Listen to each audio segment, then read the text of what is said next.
Hello and welcome back to my channel. Today we are going to be making a cheese board. It's starting to really feel like spring outside, as you can see by my lovely flowers.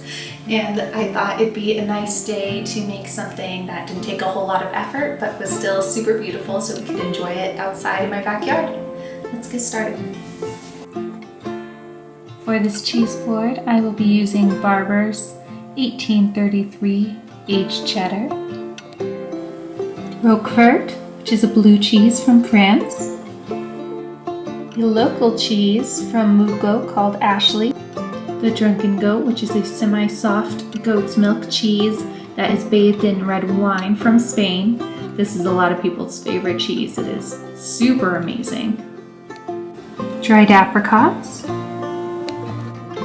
fresh blueberries, fig jam. I like to use one that doesn't have a lot of added sugar, so it has a more pure fig flavor. Local honey.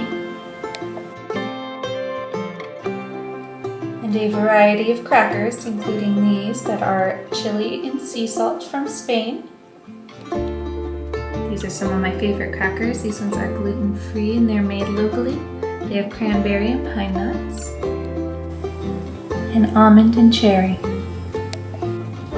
You can use any fruits that are seasonally available near you. We are going to be using a pear for this one.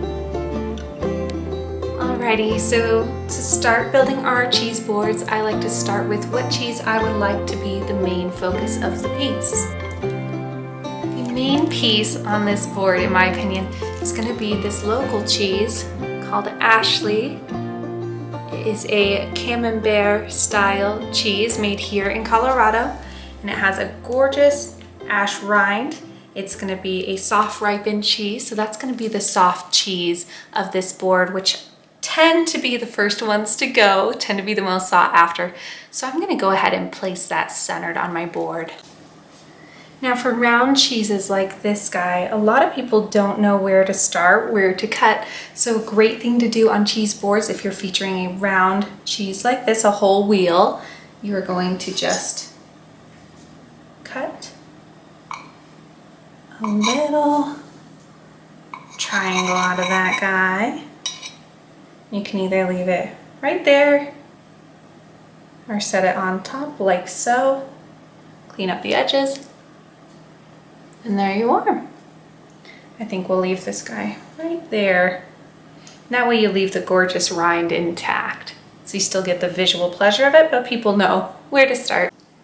Next, we are going to cut our cheddar. This guy is aged over 20 months. You can see the gorgeous calcified spots in there. This one is made in England by a really well-known family cheesemaker called the Barbers. Super fabulous cheese, available in most markets. So definitely look for this one. It has a really incredible nuttiness and tang due to the unique cultures that the family uses and has been using since 1833, hence the name of the cheddar, 1833. So we're gonna chop this guy. Since it is so old, it is going to splinter apart, but I find the more organic the cheese board, the better. It doesn't have to be all clean cut lines. It can be really raw and natural. It's easy. Cheese board making is a very hands-on experience. Alrighty, there's no sides to this. You can put it wherever you like. I like to just do a little pile. Next up is going to be the beautiful Drunken Goat from Spain. You can see the rind on that. That was bathed in red wine. Ooh, so beautiful. For this one, the rind is edible, so we're going to keep a piece there, and I'm just going to do some nice strips. To arrange on the board, we are going to place that in a fan pattern. Just going one slice after the other,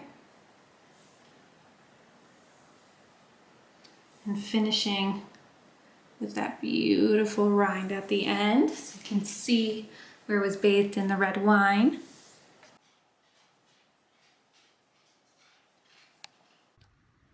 For our blue cheese, we are simply going to unwrap it and place it on our board.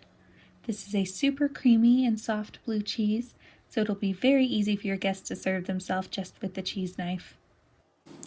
Now for the fun part, since we have all our cheeses on the board, we are going to start decorating and doing the display with our fruits, berries, and crackers. I'm just going to take a couple of these, make kind of a river pattern. And put my blueberries right in there as well. Just going to put them right there. They always want to run off the board. Next we have our pear. Definitely not going to fit a whole pear on here, but you don't ever want the fruit to overwhelm your cheese options as well. So I'm just going to put a few slices right there. Fan them out a bit. Now for our crackers, I'm going to place these guys here.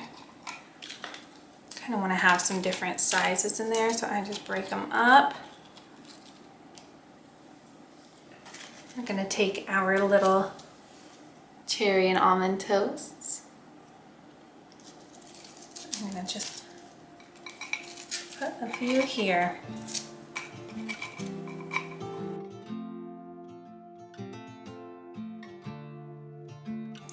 For our jam, we have this lovely fig jam from France. I don't like to have labels on my cheese board personally, so I'm going to transfer that to a little terracotta pot that I have.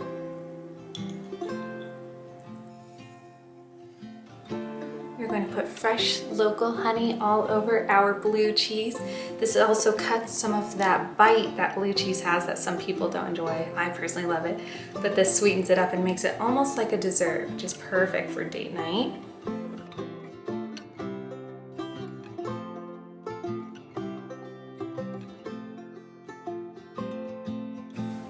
And there we have the finished cheese board. It's simple, maybe a little bit messy, but so delicious and a great option for, you know, early spring days like today. I think we should take this out back and enjoy it.